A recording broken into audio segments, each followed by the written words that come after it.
welcome back to this week's episode of First Person Shooters, the only podcast dedicated to first-person shooter news, reviews, and all stuff first-person shooters just for first-person shooters like you. I'm Sandy Brody. And I'm Will Cart. Whoa. Hey man, I thought I blasted you. You did. I respawned. Oh. So, you know what respawning is? That probably means you've been playing Halo 3 for the last week straight.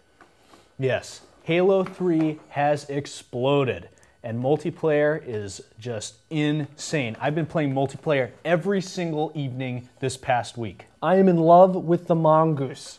I'm having an in-depth love affair with this little dirt bike machine. How can you love that little dirt bike? I mean, you're so vulnerable when you're driving on it. It's pretty much useless in terms of trying to win any game whatsoever, but getting really fast into the enemy's territory, honking the horn, causing a ruckus, that is what I'm all about. I'm really just out there to have a good time. Well, you like that little mongoose, and I say different strokes for different folks, but I really like the elephant. I like getting on that thing and driving all over the sand trap with my little Oh, that's the conglomerate one with the machine gun on it? Yeah. Oh, if you guys haven't figured that out you guys need to figure that out. In the sand level, there's that big thing, looks like a building. You can drive it. Get on it. But don't be a noob like me, because like I was driving it and I'm like, oh, I'll go right down in the middle of the map right here. And then like about 5,000 red guys came down and just... Oh, yeah, there you go. Always kill the driver. So, if you guys aren't doing this, you need to be. We got 3 million people have already logged on to play Halo 3 in the first week. Sandy said something like what did we see the other day? It was like 30,000 people in our lobby. Anywhere between 30,000 to 50,000 people in just one game type lobby. Everywhere. One game type lobby. Oh, it's great. It's great. Out of this world. Get on it. All right, so Halo 3 may be turning heads with over 3 million people playing in the first week alone. But there's some old classics out there. And the number one among those is Counterstrike. We'll get to that after the break.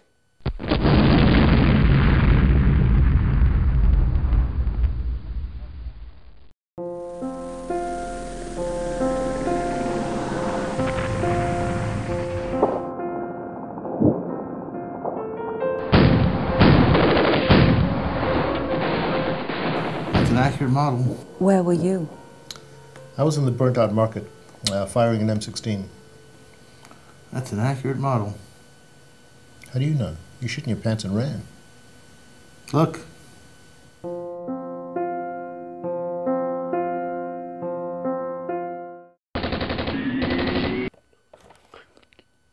Oh, it's you. Hope you enjoyed that epic break.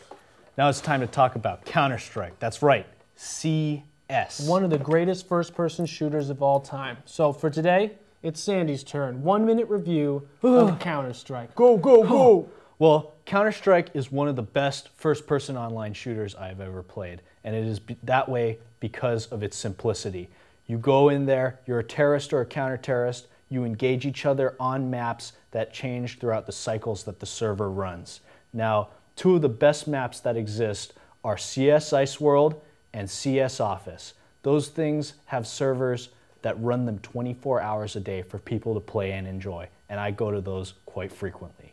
Now, the other thing that's really great about CS is also one of the things that frustrates me to no end.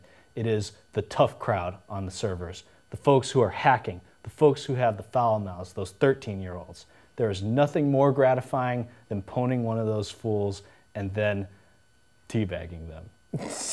10 seconds, teabagger. That's it. That's it. 10 seconds worth of teabagging? Yeah. Not bad 60 seconds. Thank you, Sandy. I teabag you. I'm teabagging you for your failure to fill a minute. You have failed. And then I spray a lewd picture on you. Yeah. Counter-Strike is an antique in terms of video games. It's almost, what, 8 years old now? Yeah, if you go back to the first one. All the way, man. People have been playing this for years. And like Sandy said, that's why you run into some of the toughest guys on the block. These people are trained. These people have made up their own language, leet speak. If you don't know it, get on it. It's a whole culture. It's an online culture. This is a game that's cheap now because it's old. If you don't have it, you should go out and find it. It'll change your life. It'll be hours of fun. Yeah. Hours upon hours. Be careful. It may take your life. Yeah, and you won't realize the time passing. And then one day you'll wake up and you'll be old. It's time for a break.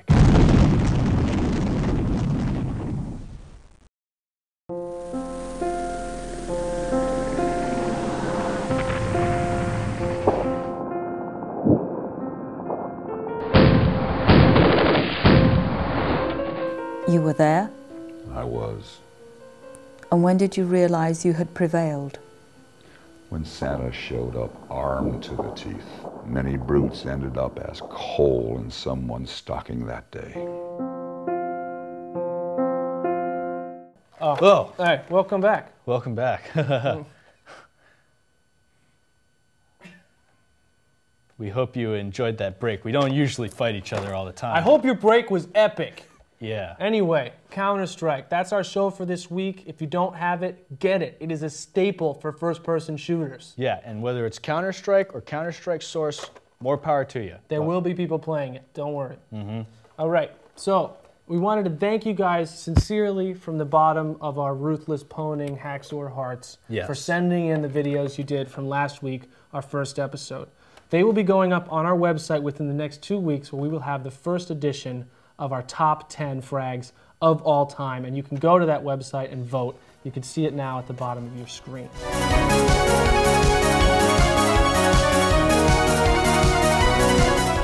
www.shootersnps.com. And stay tuned next week for an episode on another one of the great online first-person shooters, Day of Defeat. That's right. If you like first-person shooting and killing Nazis, you're going to love this game. It's the way to go. So thanks for tuning in, and check us out next week. Whoa! Nice show, Sandy. Thank you very much. You're one of the nicest guys I've ever met. Thanks. You see that over there? Yeah.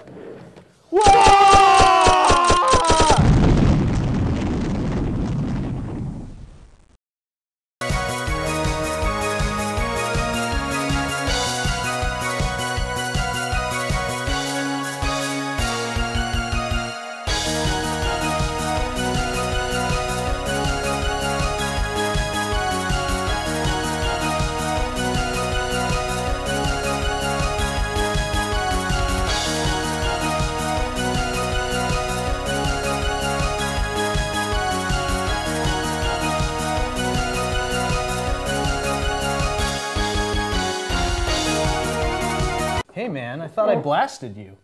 You did. I respawned.